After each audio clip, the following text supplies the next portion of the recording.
This is Democracy Now!, democracynow.org. I'm Amy Goodman with Nermeen Sheikh.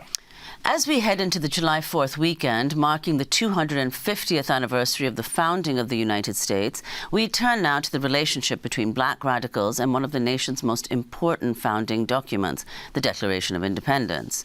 UCLA historian Robin D.G. Kelley's new essay in Hammer and Hope is titled, "Do You Understand Your Own Language? Black Radicals Read the Declaration of Independence." It begins with Kelley writing that every so-called Independence Day, he makes his kids listen to passages from Frederick Douglass's famous speech, "What to the Slave is the 4th of July." And you can hear that speech tomorrow on Democracy Now!, read by the late, great James Earl Jones. But born into slavery around 1818, Frederick Douglass became a key leader of the abolitionist movement.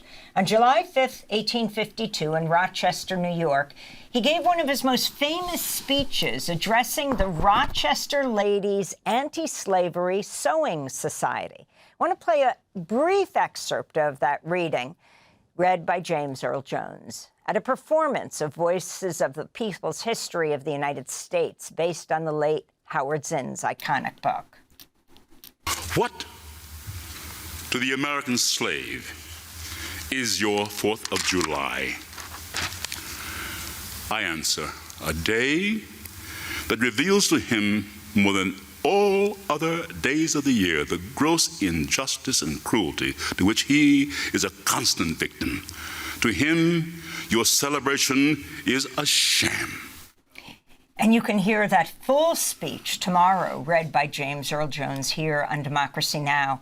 For more on the significance of this speech, we're joined in Los Angeles by Robin D.G. Kelley, professor of U.S. history at UCLA, author of many books, including Freedom Dreams, The Black Radical Imagination. Professor Kelley, welcome back to Democracy Now!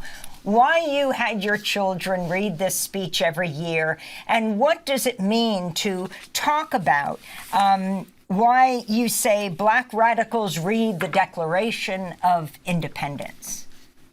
All right, well, first of all, thanks for having me. Sometimes I make them listen to James Earl Jones's version. When I listen to Democracy Now!, I never miss it. It's interesting because on one hand, that speech is very important as a critique of the contradictions between a declaration that's claiming that all men are created equal, that's built on this Enlightenment ideology of kind of mass equality on the one hand, but on the other hand, that's not the history of the United States. And I don't make them listen to all of it, but I think the part where Douglass goes on to talk about this being a sham, mere bombast, is significant. I also have them, or read to them, David Walker's appeal, where, the title of my piece comes from David Walker's appeal to the colored citizens of the world, published in 1829, where he basically says, look, your declaration is hypocrisy, essentially. But then he also warns white readers. He says, look, the part of the Declaration you need to be careful about is the right of people to basically overthrow their government. And what we're seeing in the United States is a corrupt government built on slavery. And I guarantee you that these, enslaved people and others who support them will overthrow this government. And of course, it kind of came to pass in the form of the Civil War, the kind of insurrection that he imagined, right? And Professor Robin Kelley, if you could also talk about the fact that Douglass, despite his criticism of the Declaration, as you point out in your piece, remained a staunch defender of the U.S. Constitution, calling it, quote, a glorious liberty document opposed to slavery. If you could explain why that's the case, and your sense of the differences, if any, between the Declaration and the Constitution on the question of slavery. Right. Well, abolitionists were divided over the Constitution. People like William Lloyd Garrison took a position that the Constitution was inherently anti-slavery. And a case can be made, I think a strong case can be made, that that Garrison was saying that the Constitution was pro-slavery. But a case can be made that it is pro-slavery when you look at the use of the assumption that that there's some people who are held in service, held in bondage, right? And that so much of even the organization of Congress was based on this idea of counting 3 out of 5 enslaved people, though they don't have any rights, right? For the purposes of representation. The Declaration of Independence is a little bit different in that it is not a constitution, it's not law per se, but it does make these claims that go beyond the drafters. When the drafters developed this declaration, they assumed that human beings were basically white men. They imagined an independent nation that's based on kind of Herrenvolk republic, that is a white republic. There was no assumption that other people, either Native people, Black people, would participate in that republic. There might be some exceptions, of course. And so the Declaration, the language goes beyond its intention. And for a lot of Black people, both enslaved and free Black people during the American Revolution, they saw the Declaration as doing multiple things. It wasn't about American nationalism, it wasn't about American independence. What it was about was a referendum on the definition of the human.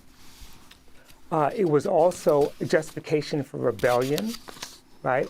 And then the third thing is that they saw it as a kind of lever to argue against the conceits of liberty. That is to say that the claims that, all people have a right to liberty, no matter who it was intended for, they could use that language against their slave owners, against those who ruled the colonies, right, and against those who ruled the new republic.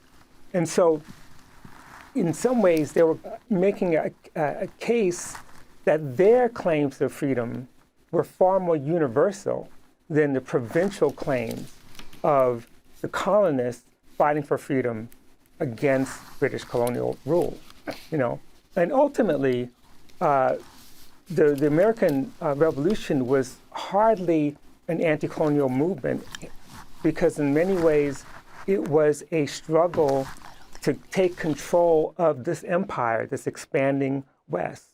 I think one of the most important parts of the argument for independence was a resistance to the British proclamation of 1763 that said that colonists cannot move beyond the Appalachian Mountains. And in the end, they were pushing against British limitations on expansion. In other words, they wanted more empire for themselves. And in the end, what we get is a nation that is pro-slavery, ultimately, or divided on the question of slavery, in which the proceeds and benefits of American capitalism would generate or flow to those who are settler colonial, settler colonists, as opposed to Britain or the Crown. Robin Kelley, I'm wondering if you could finally comment on the closure of the ripping down of documents that talk about slavery.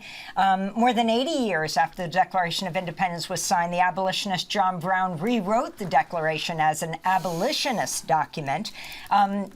Looking now at the Harper's Ferry Museum that would honor him, that has a wall of remembrance to highlight hundreds of enslaved people, best known as the place where the raid on the town's armory led to an uprising, that museum has not been opened. The monument that talks about George Washington having slaves on the Mall in Philadelphia was ripped down by the Trump administration. We have 20 seconds.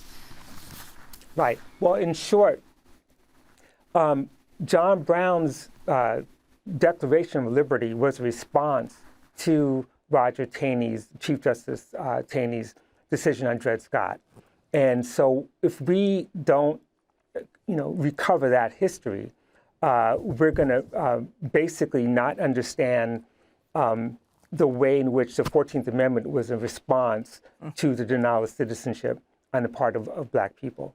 Robin D.G. Kelley, yes. We're going to have to leave it there, but it is a very profound point. Professor of U.S. History at UCLA. We're going to link to your piece in Hammer and Hope. Thanks for watching Democracy Now! On YouTube. Subscribe to the channel and turn on notifications to make sure you never miss a video. And for more of our audience-supported journalism, go to democracynow.org, where you can download our news app, sign up for our newsletter, subscribe to the daily podcast, and so much more.